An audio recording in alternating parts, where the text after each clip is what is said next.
ആരാന്നുള്ളത് എന്നെയാണ് തെളിയിച്ചു ഞാൻ. കോയേ എവിടുക്ക്? അത് ആളെന്ന് ഞാൻ കോലം കുത്തിക്കാ വിചാരിച്ചല്ലോ. ഉസ്മാനെ പെണ്ണിന് പേരുന്ന കല്യാണം ഒക്കെ മുടങ്ങാം. എന്റെ ചങ്ങായി അപ്പുണ്ണിന്റെ അടുത്ത് പോയോട്ടെ. ഇവിടെ അടുത്ത് കോയാ കല്യാണം മുടക്കണോല്ലേ? ആളന്ന് ഞാൻ പിടിച്ചു. ഞാൻ ഒന്ന് പോയി നോക്കട്ടെ. അപ്പുണ്ണിയെ കല്യാണം മുടങ്ങി. പേടിക്കണ്ട, അപ്പുറത്തെ വീട്ടിലെ രമണി ഉണ്ട്. ഇച്ച് കട്ടായല്ല നിന്റെ പെണ്ണിന്റെ കല്യാണം മുടങ്ങാണ്. അതെങ്ങനെ മുടങ്ങണോ നോക്കാം. അന്റെ പാമ്പ് കോണി വരും നോക്കട്ടെ. നീ ഇറുക്കിറിയെ ഓലക്കൊട്ടായ ചുമ്മാ നടക്കിറിയെ തവളക്കൊട്ടായ കണ്ട ഒറ്റട്ടാ വന്നതേ. ഇങ്ങനെ വന്നാ തന്നെ മുടങ്ങും. മുടങ്ങിയതല്ല മുടക്കിയതാ.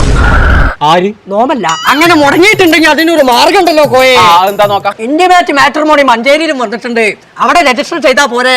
അങ്ങനെ ഉണ്ടെങ്കിൽ ഞാൻ അവിടെ പോയി കാണാൻ രജിസ്റ്റർ ചെയ്തോളാം. എന്നാലും ഇതുവരെ മുടക്കി ആളാരെ വെച്ച് കളിച്ചോണ്ടേ. മഷിട്ട് നോക്കാം. അതന്നെ നല്ലേ. നാളെ കാണാലോ. തെളിയുന്നുണ്ട്. തെളിയിട്ടുണ്ട്. തന്റെ മോളെ പേരെന്താ? മൂൾട്ടി.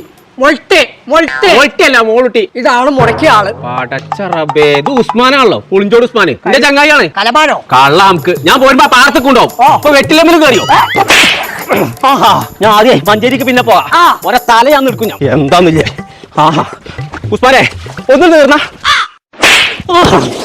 ഞാൻ മഞ്ചേരി പോയി എന്നിട്ട് എന്റെ പോറ ഞാൻ പൊളിച്ചു. ഞാൻ എന്റെ കിണ്ടി മാറാപ്പും ചങ്കള നമ്മളിപ്പോൾ ഉള്ളത് മഞ്ചേരിയുള്ള ഇന്റിമേറ്റ് മാട്രിമോണിയുടെ ഓഫീസിലാണ്. ഉദ്ഘാടനം പ്രമാണിച്ച് മലപ്പുറം ജില്ലയിലുള്ള മുഴുവൻ പെൺകുട്ടികൾക്കും സൗജന്യ രജിസ്ട്രേഷൻ ആണ് അവർ കൊടുക്കുന്നത്. എത്തിയും പെൺകുട്ടികൾക്ക് എല്ലാ സേവനവും സൗജന്യമായിട്ട് അവർ കൊടുക്കണം കേട്ടോ. ഒറ്റ തവണ രജിസ്റ്റർ ചെയ്ത് കഴിഞ്ഞാൽ വിവാഹം വരെ സർവീസ് ഫ്രീ ആട്ടോ. അപ്പൊ ഇനി പെണ്ണ് കിട്ടാതെ ആരും ടെൻഷൻ അടിച്ച് നടക്കണം കേട്ടോ. നേരെ ഇങ്ങോട്ട് പോകുന്നോളി നമ്മളെ മഞ്ചേരി ഇന്ത്യൻ മാളിന്റെ തൊട്ടടുത്തുള്ള ഇന്റിമേറ്റ് മാട്രിമോണിയേക്ക്.